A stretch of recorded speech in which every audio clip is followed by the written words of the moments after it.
আলাইকুম সুপ্রিয় শিক্ষার্থীবৃন্দ, অনলাইন ক্লাস হইতে তোমাদেরকে স্বাগতম। আমি আসমা আক্তার ভূঁইয়া, সহকারী শিক্ষিকা, দীর্ঘমেয়াদী বঙ্গবন্ধু উচ্চ বিদ্যালয়, ব্রাউনপাড়া, কুমিল্লা। বিষয় বাংলা, প্রথম পত্র, অষ্টম শ্রেণী। আজকের পাঠ আবার আসিব ফিরে, দ্বিতীয় পর্ব। চলো আমরা পাঠে চলে যাই। আজকের পাঠ শেষে আমরা যা শিখব: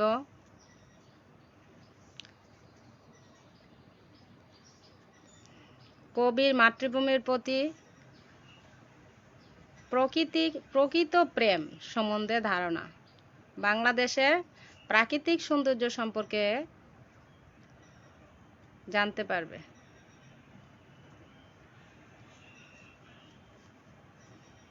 আমরা গত ক্লাসে কবির পরিচিতি সম্পর্কে আলোচনা করেছিলাম, অবশ্যই তোমাদের মনে আছে।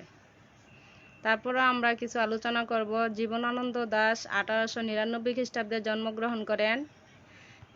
তিনি 1921 সালে কলকাতা বিশ্ববিদ্যালয়ে ইংরেজি সাহিত্য থেকে এমএ পাশ করেন। তিনি 1954 সালে কলকাতায় এক ট্রাম দুর্ঘটনায় মৃত্যুবরণ করেন। চলো শিক্ষার্থী বন্ধুরা, আমরা কবিতাটি আবৃত্তি করি। আবার আসিব ফিরে, জীবনানন্দ দাশ।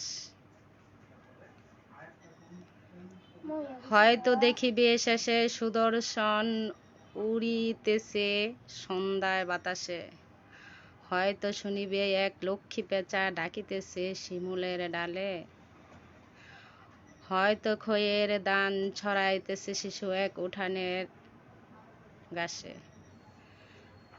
রূপসায় খোলা জলে হয়তো কিশোর এক সাদা ছেঁড়া পালে, ডিঙ্গা বয়ায় রাঙ্গা মেঘ সাতরায়ে অন্ধকারে আসিতেছে নিরে, দেখিবে ধবল বক আমারেই পাবে তুমি ইহাতে বীরে।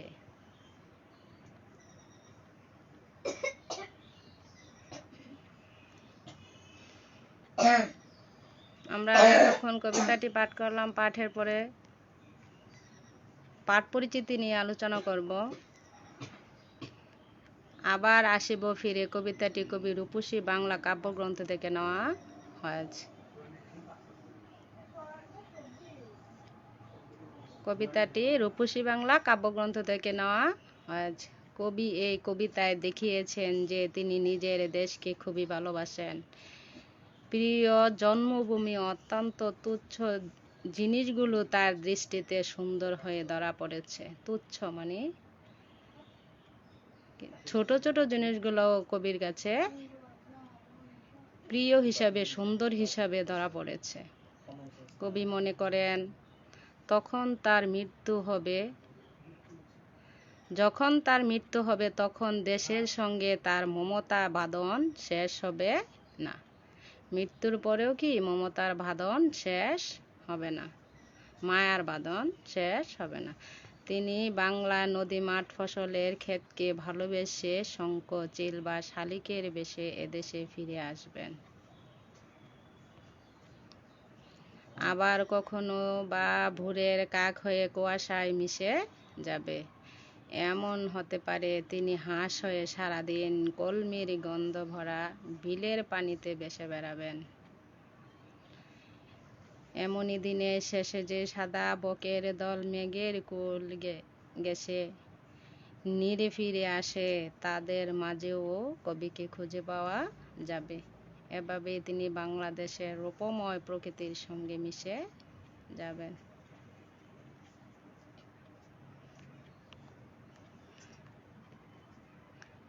এখন আমরা কয়েকটি শব্দ অর্থ আলোচনা করব।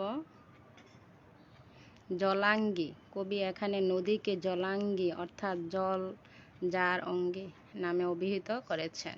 নদীমাতৃক বাংলাদেশকে কবি জলাঙ্গি ঢেউয়ের ভেজা বাংলায় বলেছেন। ডাঙ্গা, শুকনো জায়গায়, স্থলভূমি। সুদর্শন এক ধরনের ঘুবড়ে পোকা। লক্ষ্মী পেঁচা সুলক্ষণ মুক্ত পেঁচা। রূপসা খুলনা শহরের পাশ দিয়ে প্রবাহিত একটি নদীর নাম। এ নামে ঝালকাঠি জেলায় একটি ছোট নদী আছে। ডিঙ্গা ছোট নৌকা। নীরে পাখির বাসা। দবল সাদা।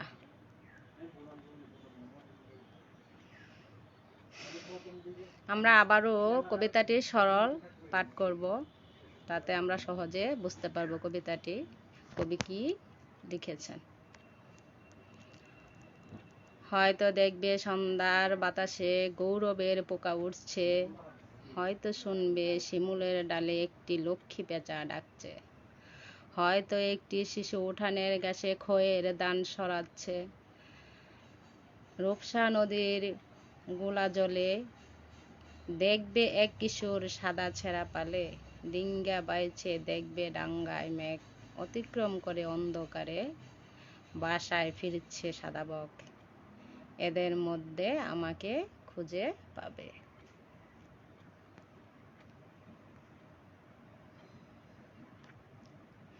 পাঠ বিশ্লেষণ। হয়তো দেখতে চেয়ে সুদর্শন উড়িতেছে সন্ধ্যায় বাতাসে। এখানে কবি বুঝিয়েছেন বাংলা তুচ্ছ জিনিস এই কবির এত ভালো লাগে। সুদর্শন এক ধরনের গোবরের পোকা, সন্ধ্যাবেলা বাতাসে উড়ে বেড়ানো সুদর্শনের রূপ নিয়ে কবি বাংলায় ফিরে আসবেন। কিসের মতো? ছোট্ট একটি সুদর্শন গোবরে হয় এরকম পোকার মতো। কখন আসতে চায়? সন্ধ্যাবেলা। হয়তো নিবে এক লক্ষ্মী পেঁচা ডাকিতেছে শিমুলের ডালে। লক্ষ্মী পেঁচা সুলক্ষণ যুক্ত পেঁচা। কবি কল্পনা করেছেন একদিন হয়তো লক্ষ্মী পেঁচা হয়ে তিনি বাংলায় ফিরে আসবেন। লক্ষ্মী পেঁচা হয়ে বাংলায় ফিরে আসবেন। তখন শিমুলের ডালে সেই লক্ষ্মী পেঁচা ডাকবে। মানে কি তা শিমুলের ডালে বসে লক্ষ্মী পেঁচা হয়ে আসলে কবি ডাকবে। আসলে লক্ষ্মী পেঁচা নয়, লক্ষ্মী পেঁচার রূপ ধরে কবি নিজেই ফিরবে। মানে কি তা নিজেই ফিরার আশা করে। হয়তো খয়ের দান ছড়াচ্ছে শীত এক উঠানের বাসে। বাংলার প্রত্যেকটি দৃশ্য কবির খুব ভালো লাগে। মানে কি বাংলার প্রত্যেকটি দৃশ্যই কবির কাছে খুব ভালো লাগে। উঠানে গাছে শিশু খয়ের দান ছড়িয়ে ফেলেছে, এই দৃশ্য কবির কাছে অনেক আবেদনময়। কবি এই রূপে আবার ফিরে আসতে চান। কবি কৃষিকে খুব ভালোবাসতেন। রূপসা খোলা জলে হয়তো কিশোর এক সাদা ছেঁড়া পালে ডিঙ্গা যায়। রূপসার খোলা শহরের পাশ দিয়ে প্রবাহিত একটি নদীর নাম। এ নামে ঝালকাঠি জেলাও একটি ছোট নদী আছে। কবি রূপসা নদীর ঘোলা জলের ছেঁড়া পাল উড়িয়ে বিডি বাওয়া কিশোর হয়ে বাংলায় আবার ফিরে আসার কল্পনা করেছেন। আবারও কেউ ছেঁড়া পাল হয়ে ফিরে আসার কল্পনা করেছেন। রাঙ্গা মেঘ সাতরায় অন্ধকারে আসিতেছে নীরে দেখিবে দবল বক। বাংলায় একটি পরিচিতি